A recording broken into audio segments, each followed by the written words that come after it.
আসসালামু আলাইকুম। আশা করছি আপনারা সবাই খুব ভালো আছেন। আজকে আরেকটি নতুন ব্লগে আপনাদের সবাইকে স্বাগত জানাই।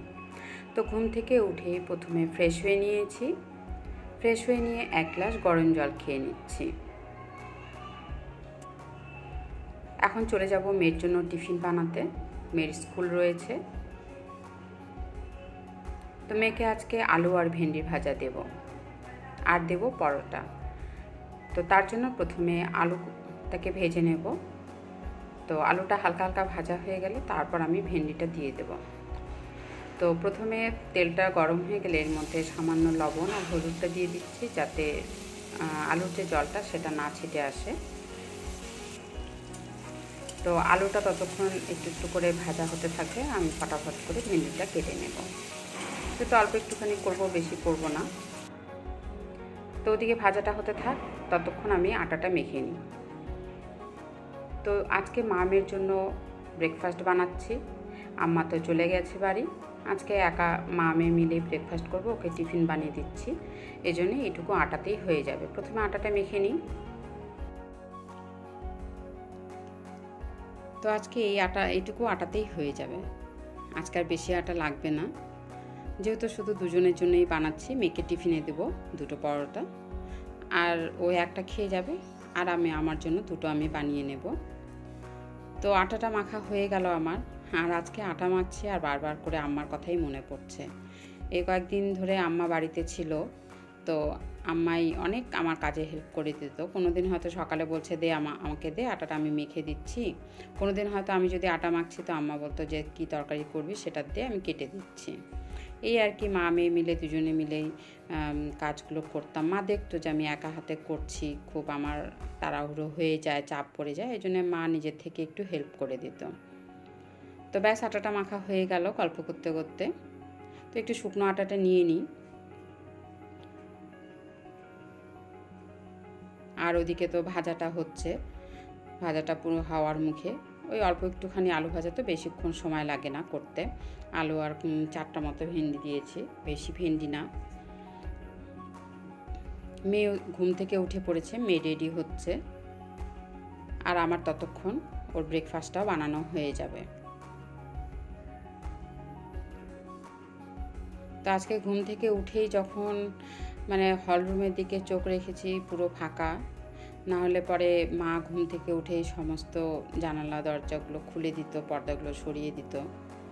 আর আজকে উঠে একদম ফাঁকা লাগছে, খুবই খারাপ লাগছে আর কি। বারবার করে আমার কথাই মনে পড়ছে।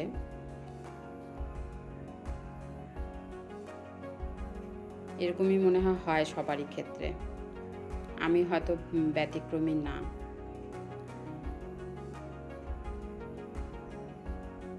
আমারও সেরকমভাবে এখন বাড়ি যাওয়া হয় না। বাড়ি বলতে বাপের বাড়ি, সেরকমভাবে যাওয়া হয় না। একটু মেয়েকে নিয়ে ব্যস্ত থাকি, মেয়ের স্কুল থাকে, এই জন্য যাওয়া হয় না। তো ব্যাস, একটা পরোটা ভাজা হয়ে গেল, একটা পরোটা বেলা হয়ে গেল। তো ওটাকে সেঁকতে দিচ্ছি।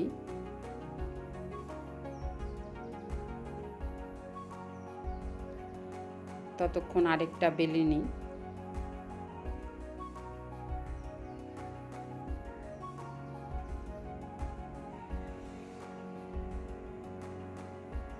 মেয়ে টেবিলে এসে বসে পড়েছে, আমাকে বলছে মা আমাকে আগে দিয়ে দাও। তো এই পরোটাটা হলে পরে ওকে দিয়ে দেবো, আর ওর টিফিনের জন্য দুটো বানিয়ে নেব।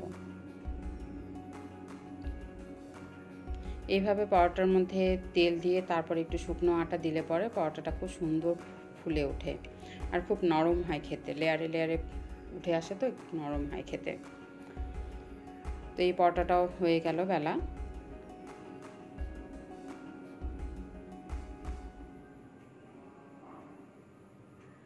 দাঁড়ান, মেয়েকে আগে খেতে দিয়ে দিই। ভাজাটা অলরেডি হয়ে গেছে, অল্প একটুখানি ভাজা, বেশিক্ষণ সময় লাগে না।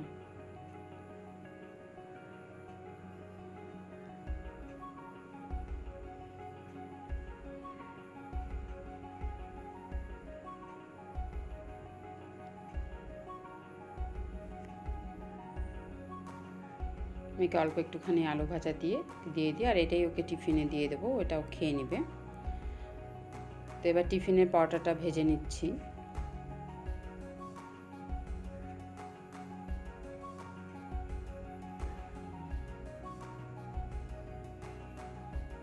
কি সুন্দর ফুলে উঠলো না পরোটাটা। এইভাবে করলে পরে কিন্তু খুব টেস্ট হয়, খেতে নরমও হয়। মাঝখানে একটু শুকনো আটা দিলে পরে আর কি, ওটাই বলছিলাম। কি সুন্দর ফুলে উঠেছে।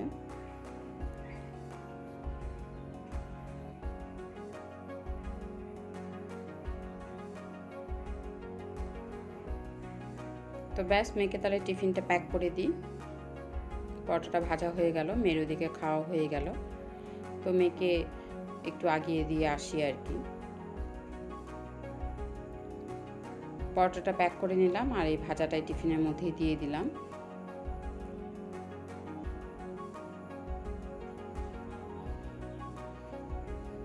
চলুন মেয়েকে আগিয়ে দিয়ে আসি।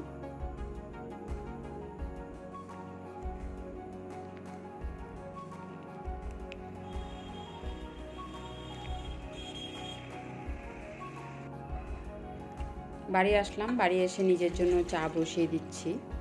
আর তখন তো শুধু মেয়ের জন্যই বানিয়েছিলাম, এখন আমার জন্য সাদা রুটি বানাবো। আমি সেরকম পরোটা খাই না, সাদা রুটিটাই বেশি খাই আমি। তো চাটা হতে হতে আমার জন্য দুটো রুটি বানা হয়ে যাবে। আজকে এই যে চা বানাচ্ছি, তাও শুধু নিজের জন্যই চা বানাচ্ছি। কয়েকদিন ধরে দুজনের জন্য চা বানাচ্ছিলাম। আজকে বারবার করে শুধু মার কথাই মনে পড়ছে, একটা করে কাজ করছি আর মার কথা মনে পড়ছে। তো একটা রুটি বানা হয়ে গেল, আরেকটা এটা সেকেন্ড রুটিটা।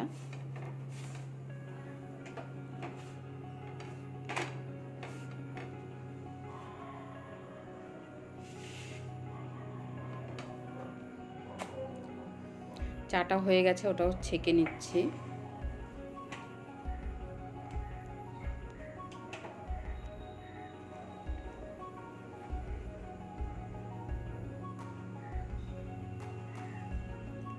আমি শুধু চা দিয়ে রুটি দিয়ে খেয়ে নেব, আমি আর ভাজা নেব না। তো চলো তাহলে আমিও বসে একা চাটা খেয়ে নিই।